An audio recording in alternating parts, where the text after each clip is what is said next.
of a spy isn't as glamorous as I thought.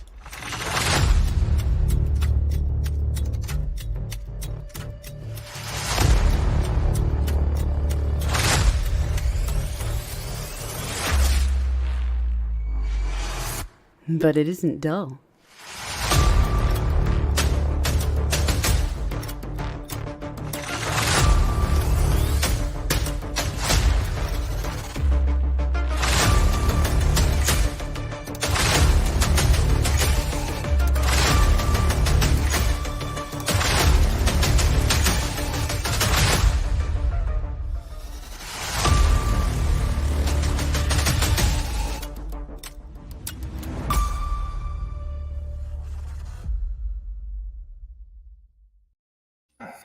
Good evening, everybody. Good night. Yeah, welcome to another episode of Critique Corner with me, Daniel Parker. And me, DB Fastbinder, and where I'm living, it's currently choosing to storm. So if you suddenly hear a loud crack, or if I suddenly just pop out, you know what happened. Yes. Yeah, I know something about that. Or in my part of the world, it's probably going to start getting the same way too. So. What? Weird weather in Florida? That's unheard of. Yeah, who'd have thunk it? And and hey, Will, good to see you. Hail. Hail.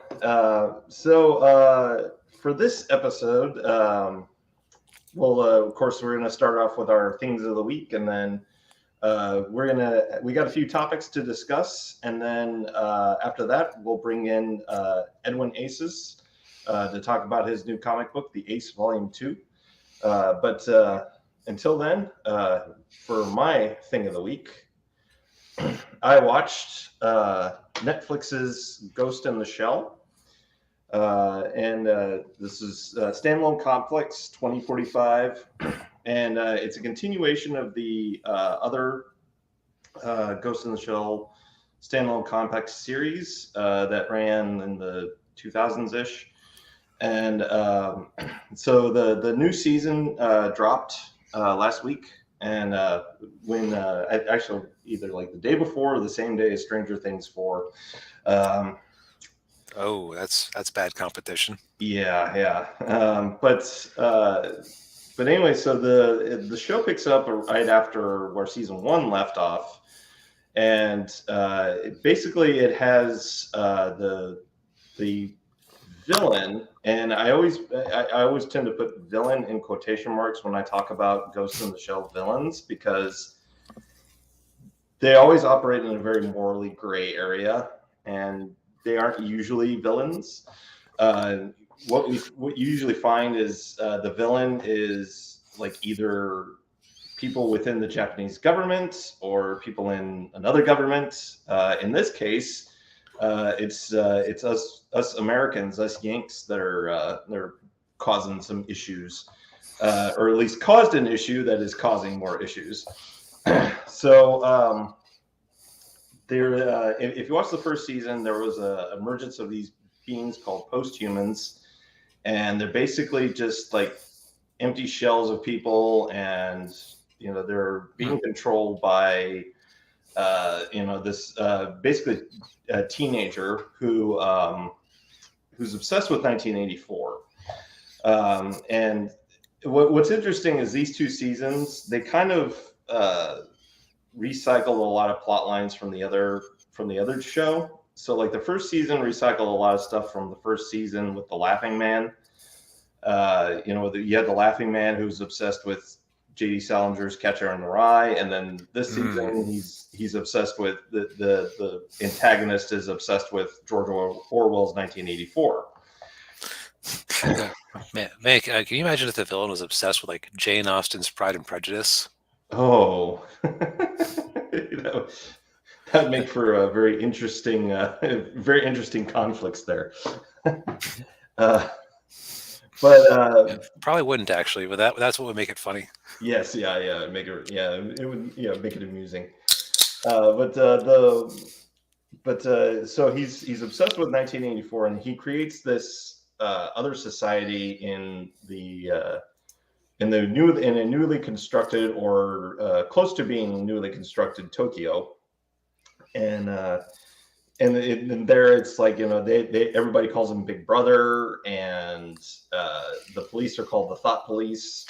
And if they don't like what you're doing, you get sent to room 101. And for anyone who's read 1984, what is in room 101? Oh, geez, I haven't read that since I was in junior high. The worst thing in the world. Nothing. Well, whatever you think the worst thing in the world is. Oh, that's right. Yeah, in the book, it's for Winston. Winston Smith. I think it was Smith. Yeah, Winston. The main character. It was rats. Okay. But so basically, what they find out is that the whole thing was created because of an AI that was created by the Americans. That's what started all of this, which again is kind of a recycle from the original movie, with the puppet master or puppeteer or whatever he was called, or whichever version you want to look at. But this is a typical Ghost in the Shell story. Typical same character arcs that all the characters go through. The major, she has her own, she goes through her own little arc of questioning, her humanity, and questioning, what's real and what isn't and everything. And I mean, if you like Ghost in the Shell, and I do, I would definitely watch it. And the mistake I made was I didn't go back and watch the first season before I watched this season. Oh, a lot of callbacks. Yeah, so yeah, it was kind of like, and it's kind of hard for me to remember certain characters and certain things. So, and with Ghost in the Shell, it's kind of essential to know what's going on, because otherwise you're going to get lost in the plot really easily. So I have a couple of quick questions. So I'm a little confused. So is Netflix's Ghost in the Shell a direct continuation, or is it a retelling of the 2000 series? It's a continuation. They do reference the old show at times, but it's really not all that necessary to watch this show. You can watch this as a standalone. Okay, it's a standalone complex. Yes, standalone yeah. The other thing too, and one of the reasons, like, I didn't really like the first seasons that much because it was mainly because of the animation, and I think because it's that CGI animation, and I think they used motion capture for it too, which is, I mean, that's actually kind of a standard thing with anime these days, is they use motion capture. I know, like Evangelion did a little bit of that with the new movies, but I think the problem I had was I was watching it on a really bad TV. Okay. Yeah, with a very low frame rate. So. Oh God. That would yeah. be So worse. yeah. So I watched it. So season 2, I watched it on a much better TV with a better frame rate, and it was a lot better. So. Okay, so it makes sense it's CGI, because you know what I kept thinking while I was looking at this picture when you sent it over? Mm-hmm. This looks like a King of Fighters Xbox 360 game cover. Yeah, it does have a video game feel to it. Yeah, but it's if you watch it on a TV with a higher frame rate, the animation is very fluid. So okay. If you watch it on a lower one, it's gonna be really janky. That message was unimportant. Apologies for the ding. No worries. But yeah, if you've got Netflix, you like Ghost in the Shell, give this series give it a watch. So onto DB's thing of the week. Yep, and now we're off from the sublime to the ridiculous. So I'm glad that I only kind of recently discovered Bob's Burgers, because if I had known about this movie that has been delayed 2 different times, I might have been, and if I'd been anticipating it, I would have had a lot of disappointment. This was supposed to originally come out in, I believe, July 2020, which I guess what wasn't happening in July 2020. Nothing was happening in July 2020. Right, but the correct answer is much of anything. Yeah, much of anything. Yeah. Yeah. I went with a friend last Saturday. No, excuse me, last Friday night, and I have to say I was I very much enjoyed myself. It's So Bob's Burgers, if for those who haven't seen it, it's about a family, the Belchers, who work at a burger joint, and it's a little family-owned burger joint, and it's them just going through the regular foibles of their lives.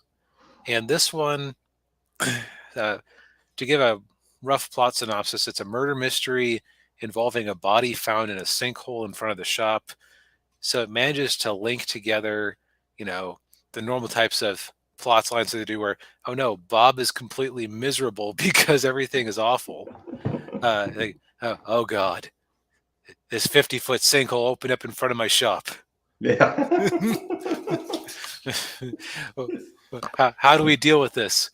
Oh, don't worry, Bob, says Linda. We'll just let people go in through the scenic alleyway. While they're trying to make a couple $1,000s to pay off or to make them a loan payment.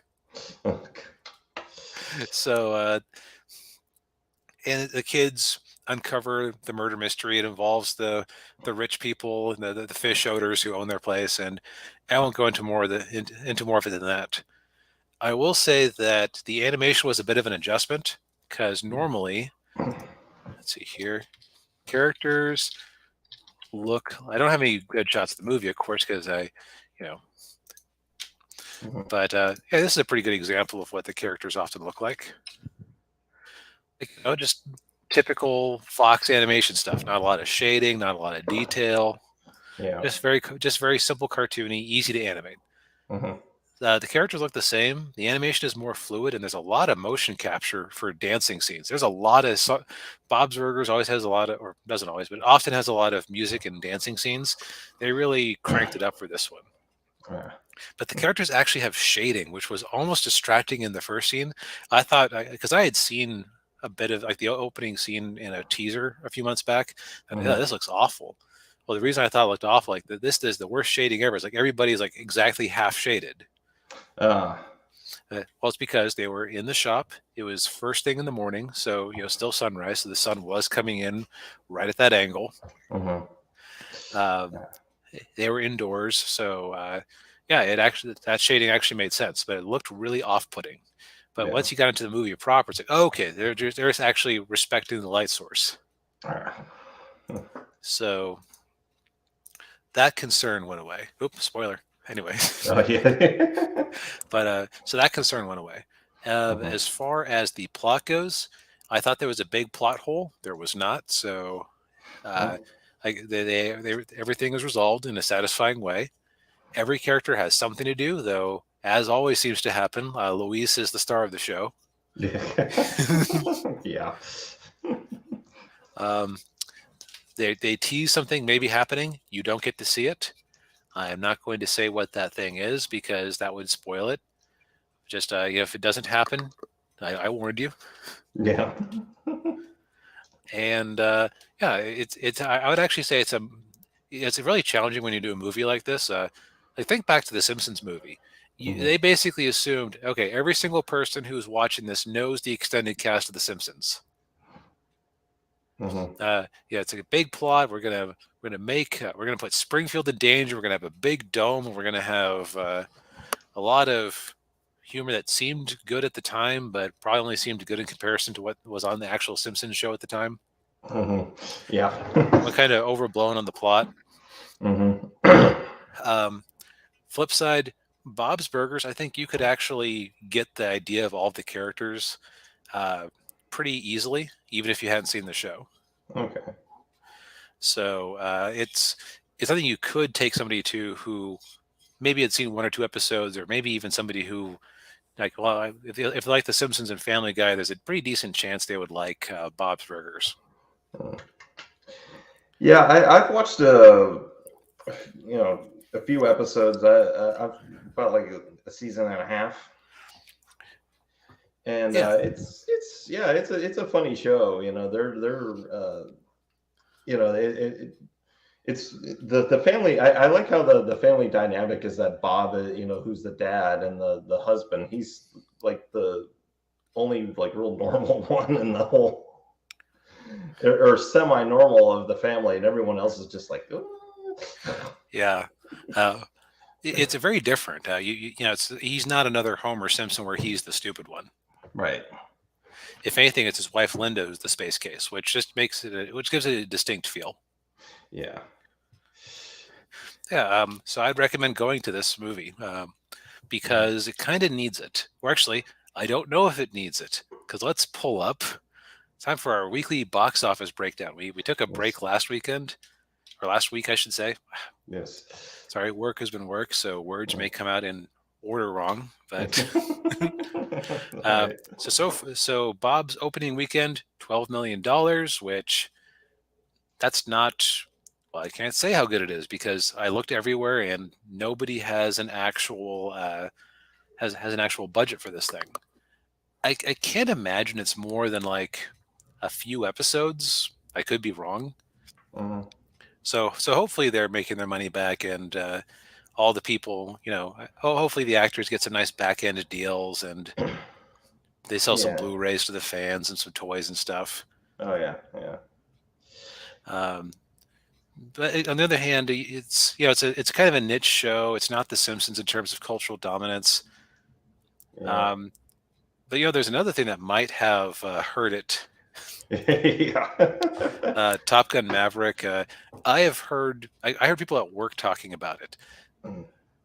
Like, nobody at work I know really goes to see movies. So the fact that somebody in my office bothered to go see Top Gun Maverick Mhm.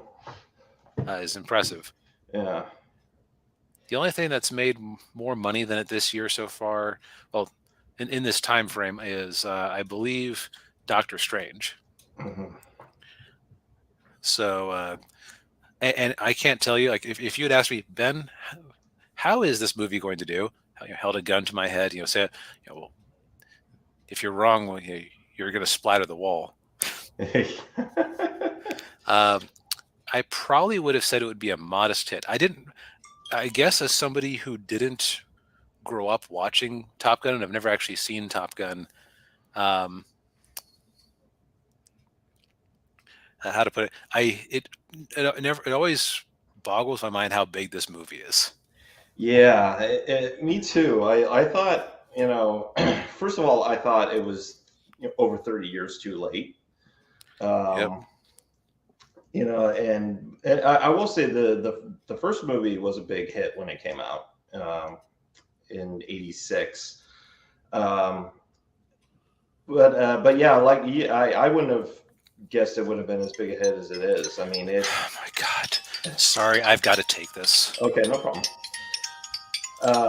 So I didn't think that this would be as big a hit as I thought it would be, because it was supposed to come out in 2020, like Bob's Burgers. It got put. It was, I want to say, 4th of July 2020, and then they got pushed back because of we all know what.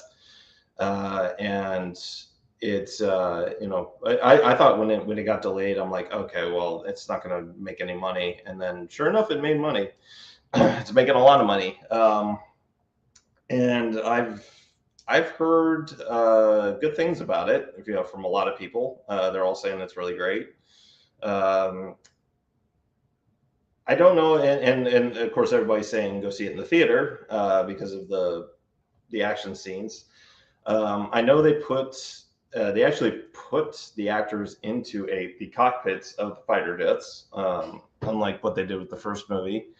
It's because to give it the realistic look that they're actually, the G forces and everything, which, I'm sure Tom Cruise, being the adrenaline junkie that he is, I'm sure he enjoyed doing that. I don't know, I might go try to see this in the theater. I haven't decided yet. I will say, like, the original Top Gun, I enjoyed it when I was a kid, because there was a point in my life where I was really obsessed with fighter jets. And so I did like the first movie a lot, so I've watched it a few times, and then I watched it again. Last time I watched it was in college, and I found it very hokey and very cheesy. Um, now I don't know if this movie's got the same tone to it or not. It probably does, but I don't know. I mean, I may give it a watch at some point in the theater. Try to give it a watch in the theater if I can. It might inspire me to actually go out there and watch the original, just to, because it seems like it's like a Rocky Balboa type thing, where you if you didn't actually see the original movies, it wouldn't mean much to you. Yeah, yeah. I think that's probably very true. And I know there are a lot of people out there who are very upset with this movie. People of certain political leanings, which is predictable. But hey, guess what? I think it's like a 97% critic rating, 99% audience rating. So everybody likes this movie. So yeah. I was sending Edwin the link for the stream, and I accidentally sent him the link to his own campaign. Hey, this comic looks good. You should back it. Oops. He's probably going, "What the hell are you doing?" There we go. All right, there we go. Okay, so is he imminent? Well, he'll probably be imminent in a few minutes. I just sent him. I told him I was going to send the link right around now. So, well, in that case, so long story short, Top Gun Maverick doing good, outperforming my expectations. Mm-hmm. Congratulations to the last movie star. Yes. Doctor Strange, still like it's died. It was extremely front loaded. Wow. Yeah. Like it was Ben or DB. This number doesn't look much higher than it did last weekend. No, it doesn't. No. I would have thought that we would be way past 1 billion by now. Yeah. That's pretty astonishing. I think word of mouth was starting to get out that it wasn't that good, and so people wasn't a whole lot of repeat business, and people were kind of on the fence about seeing it. Went, eh. Yeah, turns out people like Doctor Strange. They don't want to see a WandaVision sequel. Yes. Starring America Chavez in her worst version. Yeah. That's also so we talked about the trend line before. Top Gun is way over its trend line, and the way this trend line works is they take your first 3 days and extrapolate. Mm-hmm. In this case, it looks like they started it after Monday because 4-day week, or 3-day, well, I guess 4-day box office weekend. Right. But people are showing up during the week in a major way. Well, school's out. Yep. Yeah.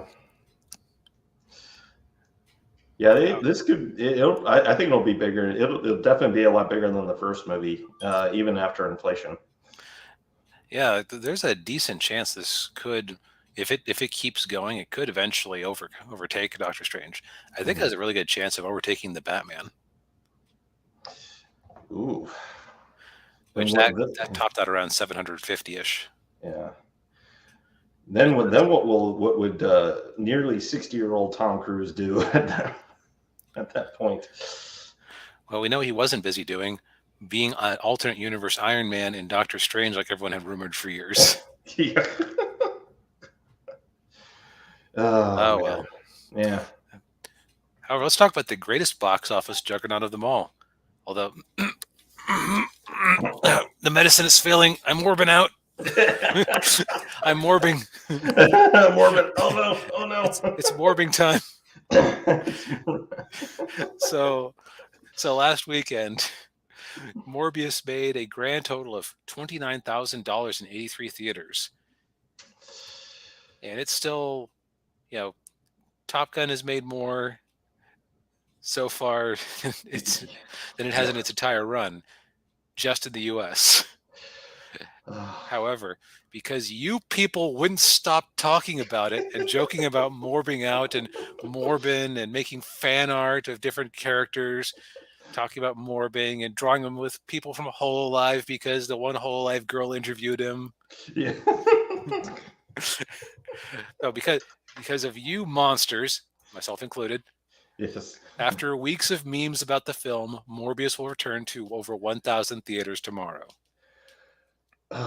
So if you missed out on Morbin out this or up until now, and you want to catch up on the excitement.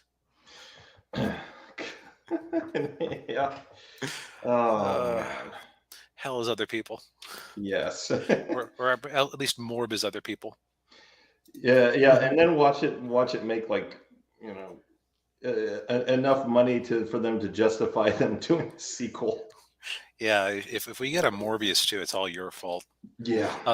Although this is going to be really interesting because we're going to see how well Twitter and memes actually translates to box office, because it hasn't worked out so well in the past. Yeah. Like there's the great granddaddy of them all, Snakes on a Plane. Oh yes. Which actually bombed. Yes. Because the problem is that they delayed the movie to add the Emmer effing snakes on an Emmer effing plane line and some other things to make it more like the ridiculous trailer everyone loved. By the time it came out, everybody had forgotten about it. Yeah. The more recent example, The Unbearable Weight of Massive Talent, which was basically, hey, Nicolas Cage is a meme? Let's do that. Let's just make Nicolas Caging it up. And it not doing so good. No. I'm not sure what its budget is, but $20 million after a couple of months, not wonderful.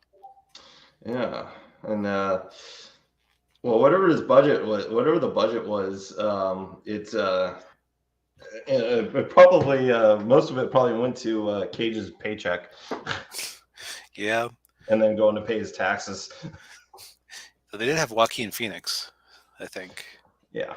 So he was probably worth something. Wait, was it Joaquin Phoenix? Pedro Pascal, excuse me. Oh, okay, yeah. Which I'll admit that Pedro is one of those actors where I don't get why people like him, but I'm cool with people liking him. Yeah.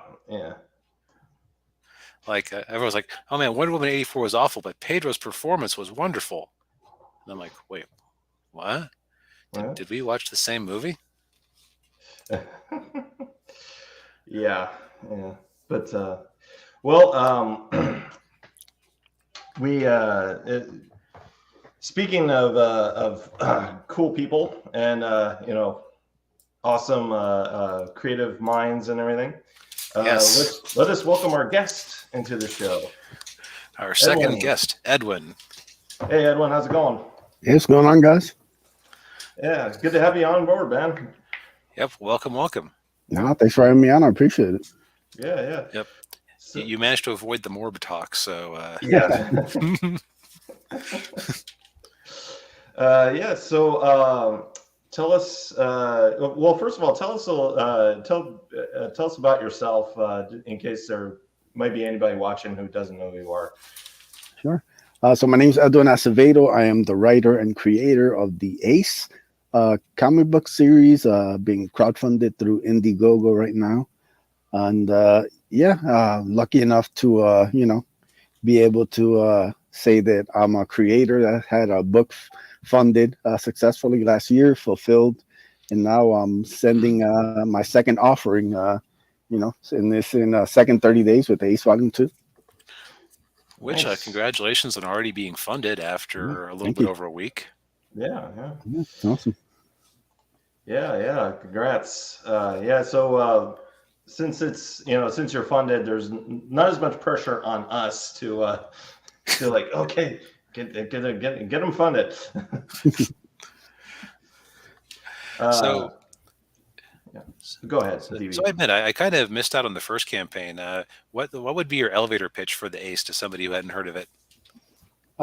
Sure. So probably the best way I can explain what the Ace is about, it's mixture of a lot of the influences that I grew up on. I'm a early '90s baby as far as comic book fans go. I love Spider-Man, X-Men, but my true love ended up being a lot of the side characters, the kind of characters like Darkhawk, Sleepwalker, Death's Head 2.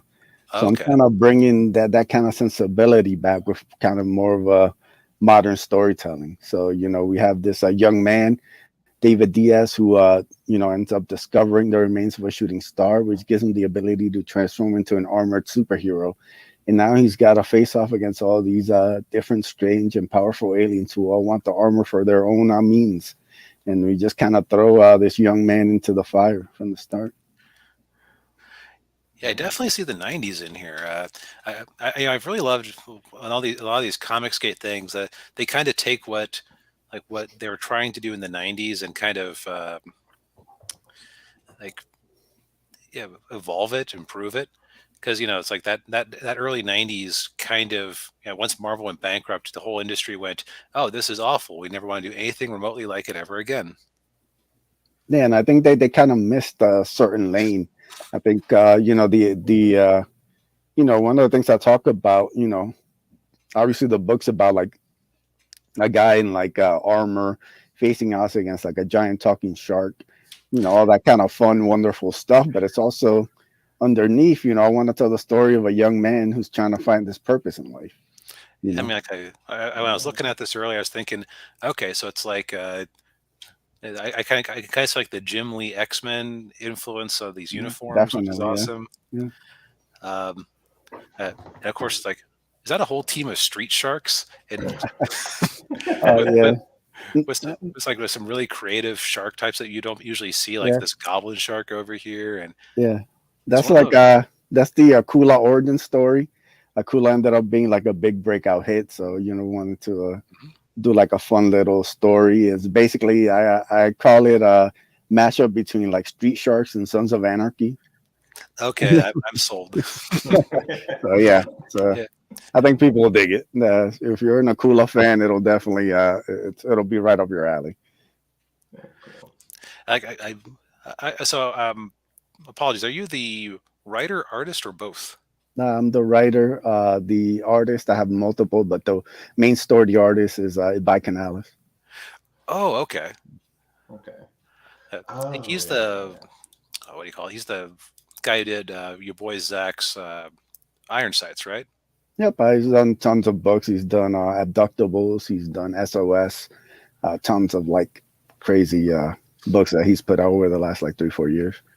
I'm wondering how the heck I missed this the first time around. This sounds And right up my alley. And I do gotta say, like, I'm the only one who's gotten Canales in color. Everybody else does like black and white and gray tones. Yeah. So I've been able to get like some colors to really take up his art another notch. And I think his best work is in this book. I think he's gotten really comfortable with the characters and the setting, and he's got some amazing pages. Like, I can only show a couple things just because basically everything in volume 2 past a couple pages is spoilers only. Gotcha. But trust me, like, got some killer stuff on this. Oh man, this is like Manowar meets Death Heads 2. Death Head 2. Definitely. Like I say, you see all those influences, kind of like that like little kind of homage to it, but it's also kind of like its own thing, like that's big. Another influence I don't talk about as much is a big Green Lantern influence. Like if you see his armor, he's got the shoulder, like the shoulder pads and the big thing across his chest. That's completely from like Parallax armor design, like different stuff like that. It's kind of like meshed in together, so you kind of see different hints of different things. Yeah. It's like I've kind of been loving this '90s revival we've been seeing with these indie books, just because it feels like they threw the baby out with the bathwater. It's like, hey man, if you just had some better stories and weren't years late with your Image comics, maybe people would be looking back on it more fondly. Yeah, like there's like a care in the writing and the storytelling. It's not just awesome art. People are actually trying to craft coherent stories. Yeah, because I think the best of the '90s like had that, like early X-Men. Like I said, I'm a big fan of Darkhawk. I think like the first like 25 issues are great. Kind of falls off after that, But kind of once you have like a streamlined, writer kind of doing this thing, telling a real story, a lot of those books are fun and they still hold up. So. And now that you mention it, I think it's because the color threw me off. I would have never have thought this was a buy. Yeah, that's Colors by How Comics. It really kind of makes it jump. And like I said, they've just meshed really well together. I was really nervous because my original colorist actually ended up having to. He's kind of gone into retirement, kind of doing some other projects right now. So, but Hal just completely just meshed with Canales perfectly. Like once he sent me that first page back, I was like, just kind of took that deep breath. I was like, all right, we've got nothing to worry about. We're good. So Hal's insanely talented artist on his own right, but he's a brilliant colorist. And that's the cover right there by Doodle Bags, featuring Angelique and Ace and Desi, who's one of the Godless members. She's with the red hair with the gun. Yeah. Sorry if I keep scrolling around. I just want to look at all this at once. Yeah, I'm just fangirling out over this. I only just got this about 10 minutes before the stream, so I didn't get a chance to look at it. We got some slam buddies right here. I think there's only 5 left, so go snatch them up. Oh yeah, it's a big breakout hit in a CG right here. You're gonna want it for your kid, for your niece, nephew. Oh yeah. Hold up, durable. You can beat them up. Oh yeah. Pick it up. Don't mind me. I'm just a little bit curious. Again, like this somehow flew completely under my radar. I don't know how exactly, but I'm just curious how this is stacking up against the first one, just for comparison. Yes, I'm aware the campaign is closed. Yeah, you've already exceeded your first, at least in terms of dollar, you already exceeded your first campaign. So nicely done. Yes. Yeah. Actually, yeah, by $13. Yeah. Technically accurate. Yeah. So with each of the sorry, I'm having a hard time talking. Tier time. So it's okay. So this book's 32 pages, like the first one, right? Yeah. Okay. And so is this? I'm assuming it's a continuation of the first volume. It picks up one after the other. Yep, it's a continuing kind of story. My goal with the Ace is to put out one a year. It takes about like 8 months for me to kind of complete an issue from the first 2, but it's then crowdfunding it, so about like one a year is kind of where I'm at. Depending on how hard the funding goes. Maybe I can make 2 a year depending if we keep kind of progressing. But for now, yeah, cool. Yeah. So, how many years do you see this going, or how many issues? As long as I'm alive, as long as I got tons of stories and ideas with not just David, but different like side characters and stuff. So it can basically go off anywhere. I'm a big Jeff Johns fan. I love his Green Lantern. So he basically crafted however many issues over 10 years. Wow. And just and he was doing monthly. So this is basically one a year. So I can continue on for several years to telling these stories. So. Oh yeah. That's excellent. So you're just kind of like the classic comic book where it's like, what's the end? The end comes when people stop buying it. Yeah, the end is when I'm dead in the ground. That's one. So let's go over the tiers that people can choose between. So it looks like we've got a everything tier. Yep. So that's the all-in tier. You get a copy of Volume 2. You get the Ace Space Print by HK Stash. You get the metal print by Anthony Figueroa, and you get the Ace Volume 1 second printing cover by Joe Ball. So. And the metal print, that's not actually made of metal, right? It's just like that. No, it's a metal print. It's Phoenix Animation does them. It's a beautiful kind of metallic sheet, and the colors pop and everything. I gotta have a cooler one. I did one for the first campaign. They were really beautiful. Well, I gotta dig around and so I can show it to people. But Phoenix sent me a video sample, so the colors really are gonna pop on that even more. So people are gonna love that piece. Like when they see it, it's gonna be pretty amazing. Yep. So if you don't feel like doing the big baller version, Looks like we've got just the space print by itself. Yep, kind of broke down all those 4 options. You can pick them up by each, and I also have them as add-ons, so you can add them on and kind of make your own combo. Yep, so we got just the book by itself, then the digital book by itself, just the poster. Yep, we added these poster tiers. I don't know if you can see too well, but right here we did these for the last campaign, the limited run posters. This is the first cover. So Yeah, right up there. Yeah, cool. right here. Yeah, so this is the cover as a poster. So we offered that for like 30 days. So we're doing the same thing this time. You can get the volume 2 cover by Doodle Bags or the Joe Ball cover as a poster for like a limited time. And my inner 6-year-old is just so happy about this whole comic. So we got volume 1 second printing. We've got a combo of the book plus the poster.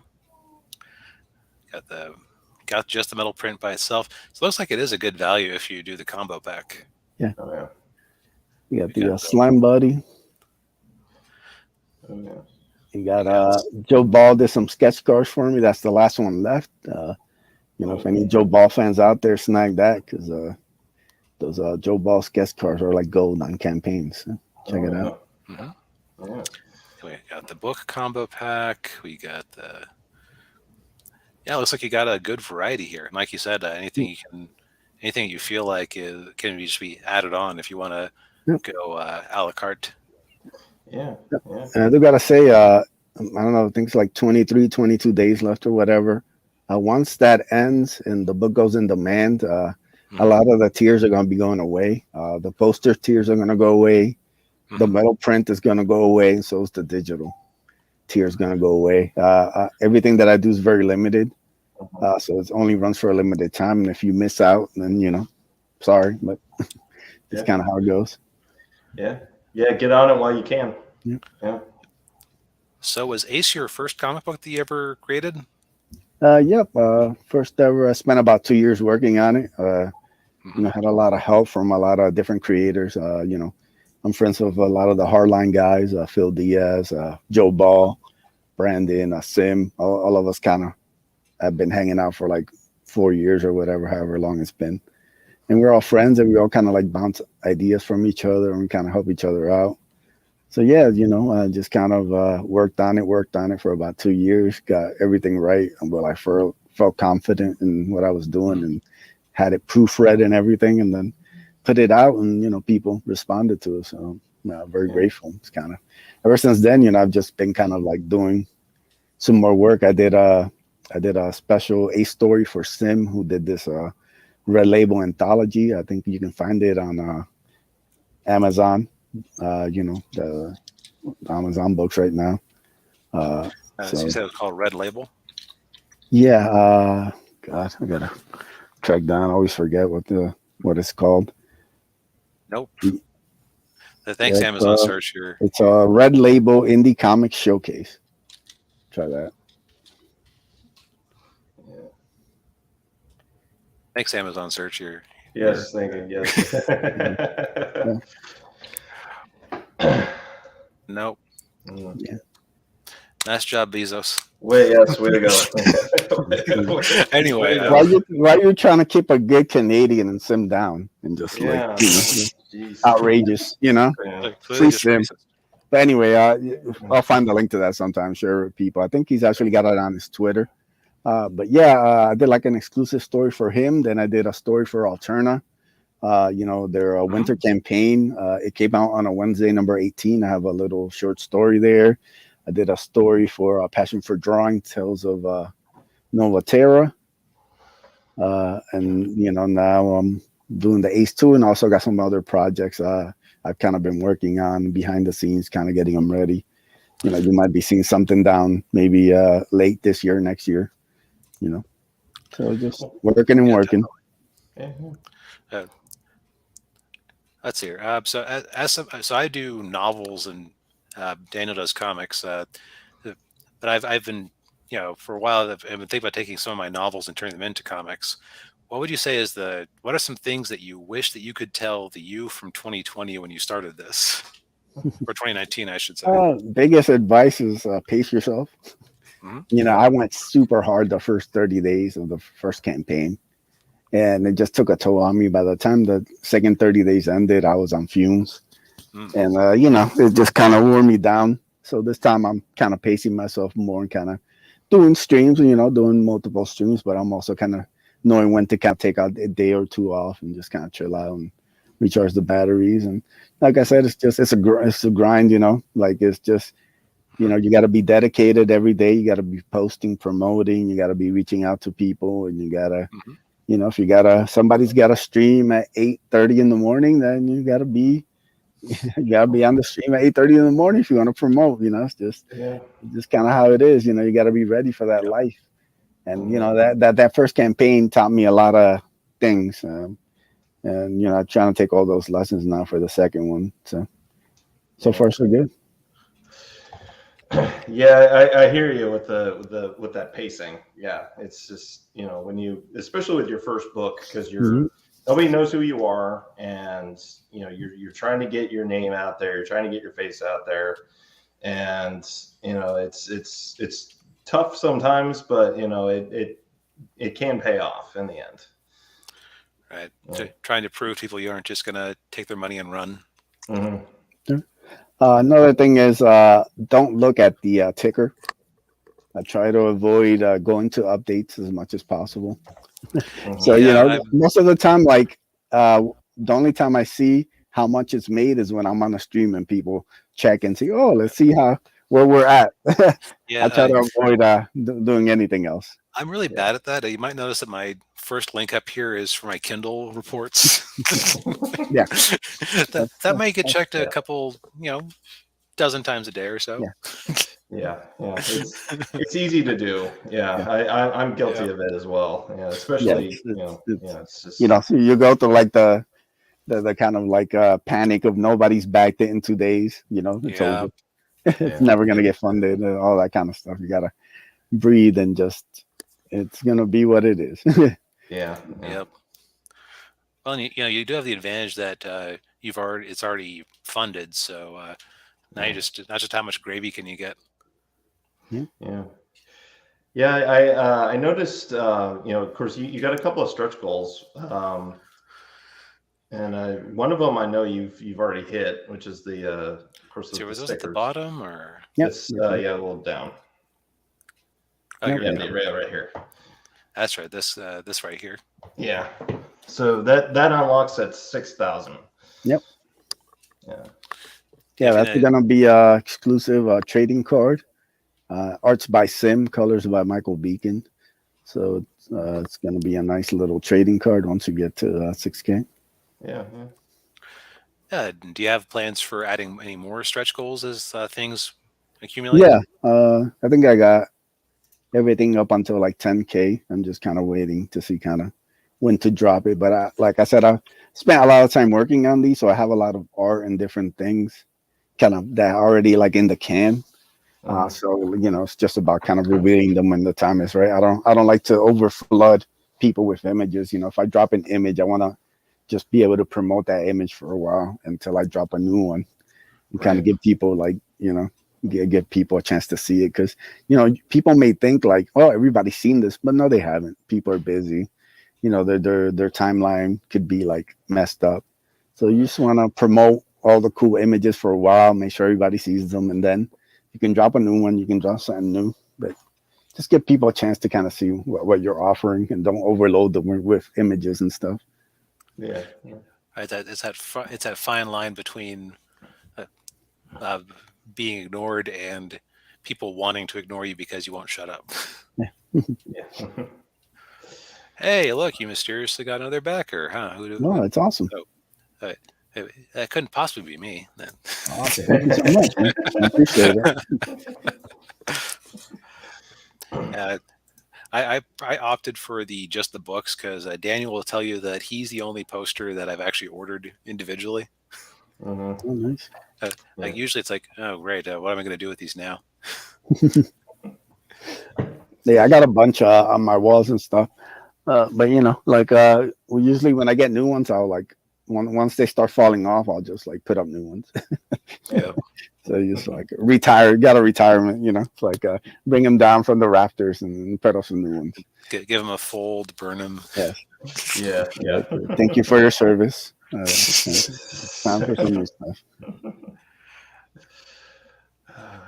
Let's hear. So besides gushing about, so how did you go about meeting Abai? Was that I'm sure you approached him? We were friends on Twitter for a while. Like I said, I've been like on Twitter with a lot of the people before I was really even wanting to write. So like I knew like Abai, I supported his stuff. He did a piece of like Ace kind of fan art just for like me. Like I just commissioned him to draw something. I initially had a different artist, but he had like some family issues, so he couldn't really do the book. So I kind of got stuck. I was like, well, the script's done.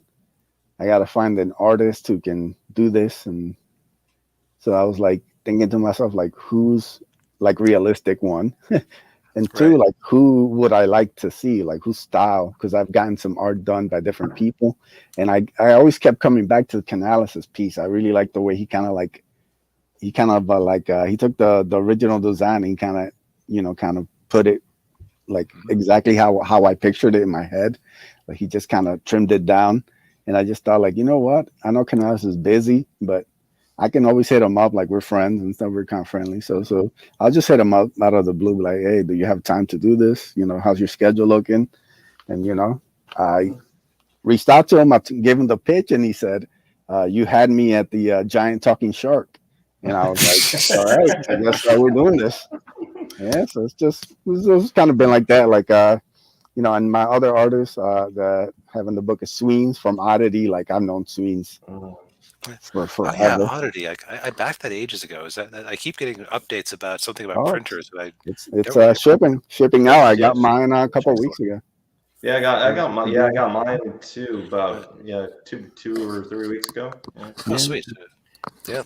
So like we've been friends forever, and I had this kind of idea for like an epilogue story, and I reached out to him like, I know you're working on the book, but this isn't that many pages, so it's not gonna be like something crazy. He's like, yeah, man, I love it. And then How Comics again, found him through Phil, loved the style, and just reached out to him.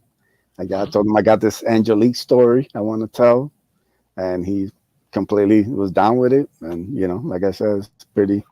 I'm very happy with everybody that's on the team. My letterer SK does great work, and it's just like it's been like a pleasure working with all these guys, man. They just made like the book better and better. Like as proud as I am of the first one, this one is just better all around. I just think like the art's better, the writing's better, the story's better, and it's just seen that progression. And like I said, I think people are responding to that, and I got nothing but positive vibes from the first one. Everybody I heard back enjoyed it and wanted to see more. So hopefully, Volume 2 is really gonna hit them, and they'll be just blown away by it, like I am. Yeah. I was talking with Daniel the other day that it's there was kind of this gold rush during the early Comicsgate days on Indiegogo, where it seemed like anybody could put out their comic book and get 50,000.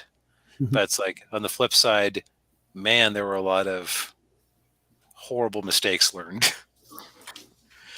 So I guess it's like those of you in the, I was about to say us, but that's presumptuous since I haven't tried or thrown my hat at the ring yet. But those of you who are like starting now, it's like you have the benefit of a lot of infrastructure and cultural knowledge has been built up. Yeah, it's we're definitely learning from other people's mistakes. Quite a lot of that, and two, and of course, when you do your first campaign, you definitely going to have some bumps in the road and some setbacks that you'll learn from on the next campaign, and excuse me, and you do better from it. Yeah. Yeah, sorry, my phone has just been blowing up tonight. Yeah. You're very popular tonight, DB. That's what I call something about when you're streaming. It just like everybody kind of decides to want to hit you up. I can't tell you how Yeah. many times I've gone on stream and my phone hasn't rung all day. And the moment I get on stream, everybody just wants to send me an email, a text, something, just like you had all day. Not when I'm streaming. Yeah, my dad, when he calls me, has the psychic ability to figure out the exact moment I've started writing. It doesn't matter when I'm actually, what time of the day it is. It's like, okay, well, it's about 5 o'clock. I don't have a stream tonight. I guess I'll sit down and write. Phone goes off. Well, it's about 7 o'clock post stream. I guess I'll start writing. Phone goes off. I'm glad it doesn't just happen to me. No, Yeah. one of those things. Yeah. Yep. Yeah. So we've got a few minutes left. Edwin, any last things you want to say about the Ace, or and tell people, of course, tell everybody where they can find you and all that good stuff. Sure. The basic thing I can say about the Aces, if you grew up on like those kind of early '90s comics, you kind of missed that kind of the adventure of discovering new heroes, new powers, new stories. That kind of like that having that spirit with kind of like a more modern storytelling.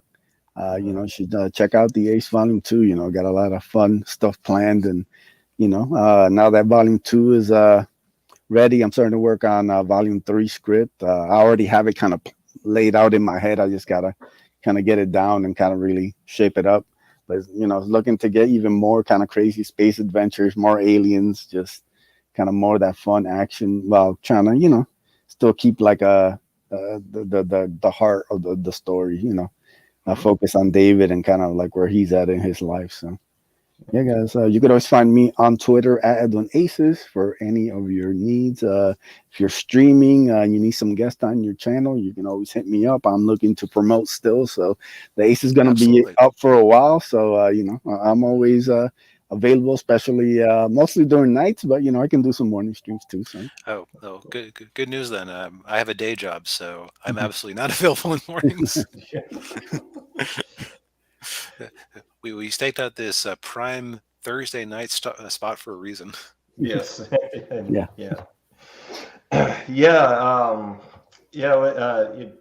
Thanks for coming on, Edwin. This was great. Appreciate it. No, man, I appreciate it. It's always fun getting on streams. Getting to catch up with old friends and meet new people. So I'd heard your name bandied around, and it was always very positive, and I can see why. Yeah. Oh, thank you.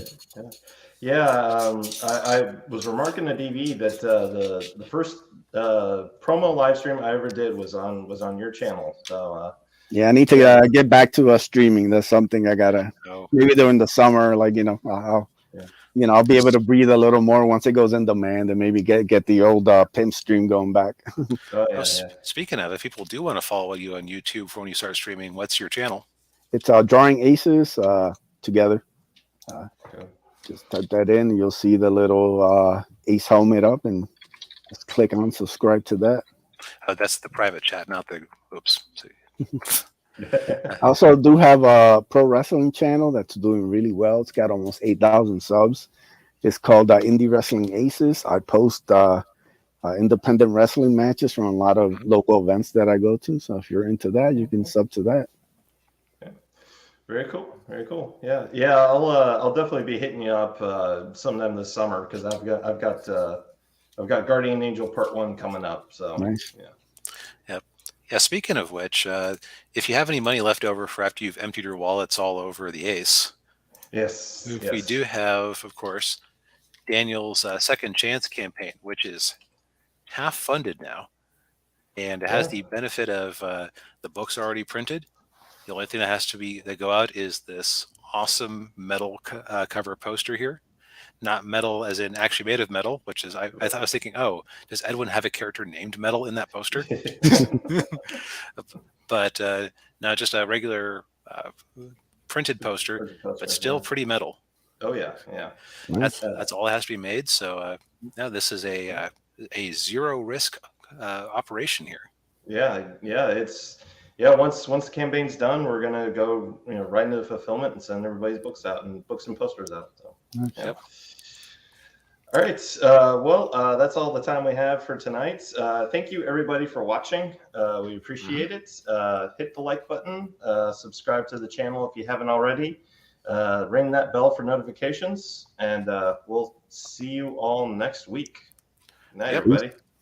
Good night. The life of a spy isn't as glamorous as I thought.